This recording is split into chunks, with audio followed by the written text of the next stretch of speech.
ہمارا آج کا موضوع ہے برتر اخلاق، پیج 115۔ نحمدہ ونصلی علی رسولہ الکریم، اما بعد، فاعوذ باللہ من الشیطان الرجیم، بسم اللہ الرحمن الرحیم۔ رب اشرح لی صدری ویسر لی امری واحلل عقدۃ من لسانی یفقہوا قولی۔ برتر اخلاق۔ حدیث میں آیا ہے کہ رسول اللہ صلی اللہ علیہ وسلم نے فرمایا کہ تم لوگ معنا بنو، یعنی تم یہ کہنے لگو کہ اگر لوگ ہمارے ساتھ اچھا سلوک کریں گے تو ہم بھی ان کے ساتھ اچھا سلوک کریں گے، اور اگر وہ ہمارے ساتھ ظلم کریں گے تو ہم بھی ان کے ساتھ ظلم کریں گے۔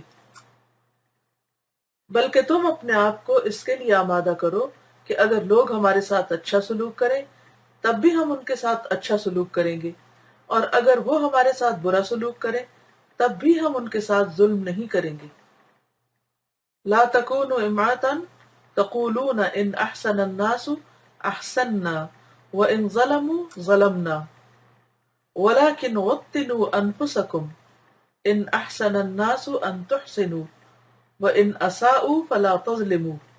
الترمذی بحوالہ مشکاۃ المصابیح، جلد 3، حدیث نمبر 1418۔ ترمذی جو ہے یہ پرائمری سورسز میں سے، لیکن مشکات جو ہے یہ سیکنڈری سورسز میں سے۔ مشکات بہت سی اور کتابوں میں سے احادیث کو لے کر ایک مجموعہ بنایا گیا۔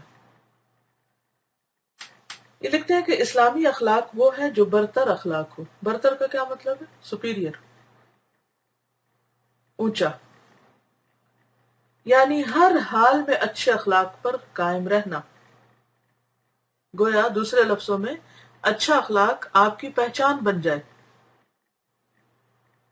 خواہ دوسروں کی طرف سے برے اخلاق کا تجربہ پیش آ رہا ہو۔ آپ اس برائی کو روکیں گے تو صحیح، آپ لوگوں کو احساس تو دلائیں گے کہ وہ غلط کر رہے ہیں، لیکن برائی کو روکنے کا عمل یا اچھے اخلاق پر لانے کا عمل یا دوسروں کو ان کی غلطی کا احساس دلانے کا عمل جو ہے یہ برے طریقے سے نہیں ہونا چاہیے، یہ آسان طریقے سے ہونا چاہیے۔ کیونکہ اگر آپ برائی کو برائی سے دور کریں گے تو برائی اور زیادہ پھیل جائے گی۔ مثلاً اگر آپ کے کپڑے گندے ہیں اور آپ اسے گندے پانی سے دھونے لگتے ہیں تو کپڑے کبھی بھی صاف نہیں ہوں گے۔ تو صفائی کے لیے ضروری ہے کہ صاف پانی استعمال کیا جائے۔ اسی طرح اگر کوئی شخص بد اخلاق ہے اور کسی کے اندر برائی ہے اور آپ بھی برائی کا ثبوت دے رہے ہیں تو وہ برائی پھر ختم نہیں ہوگی، وہ بڑھے گی۔ عموماً اس سے مسائل بڑھتے ہیں، اضافہ ہوتا ہے، لیکن ہم ساتھ ہی یہ بات بھی بھول جاتے ہیں کہ ہمیں برائی کو بھلائی سے دور کرنا ہے، جو کہ قرآن کا حکم بھی ہے، ادفع باللتی ہی احسن۔ تو اسلامی اخلاق وہ ہے جو برتر اخلاق ہو، یعنی ہر حال میں اچھے اخلاق پر قائم رہنا، خواہ دوسروں کی طرف سے برے اخلاق کا تجربہ پیش آ رہا ہو۔ اسلامی اخلاق دوسروں کے رد عمل میں نہیں بنتا، یعنی ری ایکشن میں نہیں بنتا، بلکہ خود اپنے اعلیٰ اصولی معیاروں کے تحت بنتا ہے۔ یعنی دوسرا شخص جو بھی معاملہ کر رہا ہے وہ اپنے طریقے پہ کر رہا ہے، اور مجھے جو کچھ بولنا ہے، جو معاملہ کرنا ہے، جو رویہ اختیار کرنا ہے، وہ میرے اپنے پرنسپل اور اپنے اصولوں کے مطابق ہونا چاہیے، جس پر میں قائم ہوں، جس پر میں ایمان رکھتی ہوں۔ تو بات یہ ہے کہ اسلامی اخلاق دوسروں کے رد عمل میں نہیں بنتا کہ لوگ اچھے ہیں تو ہم بھی اچھے ہو جائیں، بلکہ سوچ سمجھ کر باشعور طریقے سے، احسن طریقے سے اپنے اصول کے مطابق ہوتا ہے۔ اسلام میں اخلاق ایک عبادت ہے، وہ کوئی جوابی انسانی رویہ نہیں۔ کیا مطلب ہے اس کا؟ کہ اخلاق کیا ہے؟ عبادت، کیونکہ جب آپ اچھے اخلاق کا ثبوت دیتے ہیں تو آپ کو اس پر اجر ملتا ہے۔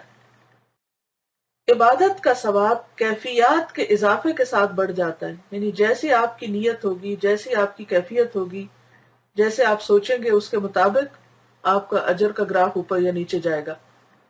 اسی طرح جب کوئی آدمی دوسروں کی طرف سے برے سلوک کا تجربہ پیش آنے کے باوجود ان کے ساتھ اچھے سلوک پر قائم رہے تو اس کا ثواب بھی بہت بڑھ جائے گا، کیونکہ وہ جذبات کی قربانی کی سطح پر جا کر حسن اخلاق کے اصول پر قائم رہا۔ یعنی یہ اسی وقت ممکن ہے کہ انسان اپنے جذبات کی قربانی دے۔ اچھا، جذبات کی قربانی دینا کب آسان ہوتا ہے؟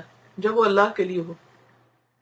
کسی جانور کی قربانی، اب قربانی کی عید بھی آ رہی ہے تو اس سے بھی آپ اس کو سمجھ سکتے ہیں، اس بات کو کہ کسی جانور کی قربانی بھی ہمیں کس لیے کرنی چاہیے؟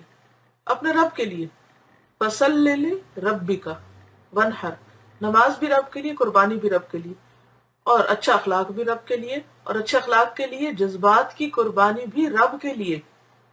یہ بہت مشکل کام ہے، آسان نہیں ہے، لیکن جب آپ کرتے ہیں تو اللہ تعالیٰ اس کو آپ کے لیے آسان بھی کر دیتا ہے، اور تھوڑی دیر بہت شدید قسم کا طوفان آتا ہے لیکن اس کے بعد پھر آپ اچھا محسوس کرنے لگتے ہیں۔ تو بات یہ ہے کہ ہمیں اپنے جذبات کی قربانی دینا بھی سیکھنا ہے، تبھی ہم اچھے اخلاق پر فائز ہو سکیں گے۔ معتدل حالات میں حسن اخلاق اگر سادہ طور پر تہذیبی برتاؤ یعنی مینرز کی حیثیت رکھتا ہے، تو غیر معتدل حالات میں یعنی جب بہت ہی سچویشن ٹینس ہو، حسن اخلاق اعلیٰ درجے کی عبادت بن جاتا ہے۔ معتدل حالات یعنی نارمل روٹین میں جو خوش اخلاقی برتی جاتی ہے، وہ انسانی شخصیت کے ارتقاء میں کچھ مددگار نہیں ہوتی۔ ارتقاء کہتے ہیں ترقی کو، یعنی آپ کے اندر روحانی، ذہنی، اخلاقی ترقی نہیں ہوتی، پروگرس نہیں کرتے آپ، جب تک کہ کیا نہ ہو، آپ جذبات کی قربانی نہ دینا جانیں، اور صرف اس وقت خوش اخلاق ہوں جب باقی لوگ خوش اخلاق ہیں۔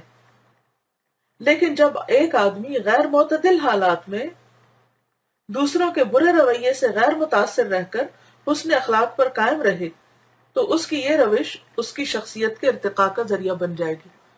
پھر لازمی طور پر وہ شخص دوسروں کے مقابلے میں بلند ہوگا، اس کی عزت، اس کا رعب اور دبدبہ اور اس کی ہیبت دوسروں کے دلوں میں ہوگی، اس کا اجر اور آخرت میں اس کا درجہ دوسروں لوگوں کے مقابلے میں بلند ہوگا، کیونکہ اس نے اپنے آپ کو دوسروں کے رویے کا تابع نہیں کیا کہ لوگ اچھے ہیں تو میں بھی اچھا بن جاؤں، لوگ برے ہیں تو میں برا نہیں، لوگ اچھے ہیں تب بھی اچھے، لوگ برے ہیں تب بھی آپ ہی اچھے، لہٰذا آپ کا دامن صاف، آپ کا سر بلند، اور آپ کی عزت اور قدر جو ہے وہ لوگوں کے دلوں میں بھی اور اللہ کے ہاں بھی انشاءاللہ۔ تو بد اخلاقی کے جواب میں حسن اخلاق بلا شبہ سب سے بڑا اخلاق ہے۔ یہ جملہ آپ جو ہے نا آخر کا، یہ اپنے گھر میں کہیں لکھ کر لگا لیں تاکہ بھولے نہ، کہ یہ بڑا ہی مشکل کام ہے، لیکن اگر یاد رہا تو اس کے فائدے بھی آپ کو بہت ہوں گے انشاءاللہ، کیونکہ یہ ہوتا نہیں کہ انسان اللہ کے لیے کوئی چیز قربان کرے اور اللہ تعالیٰ اس کو دنیا میں بھی اس کا صلہ نہ دے۔ تو سب سے بڑا اخلاق کیا ہے جو بد اخلاقی کے جواب میں ہو؟ کیا؟ اچھا اخلاق۔ اللہ تعالیٰ سے دعا ہے کہ وہ ہمیں عمل کی توفیق عطا فرمائے۔ اب آپ کے ذہن میں اگر کوئی بات ہو تو آپ کر لیجئے۔ آپ نے دیکھا ہوگا کہ جو لوگ کامیاب ہو جاتے ہیں، سکسیسفل پیپل ہوتے ہیں، وہ کیا چیز ان کو سکسیسفل بناتی؟ کون وکٹری سٹینڈ پہ کھڑا ہوتا ہے؟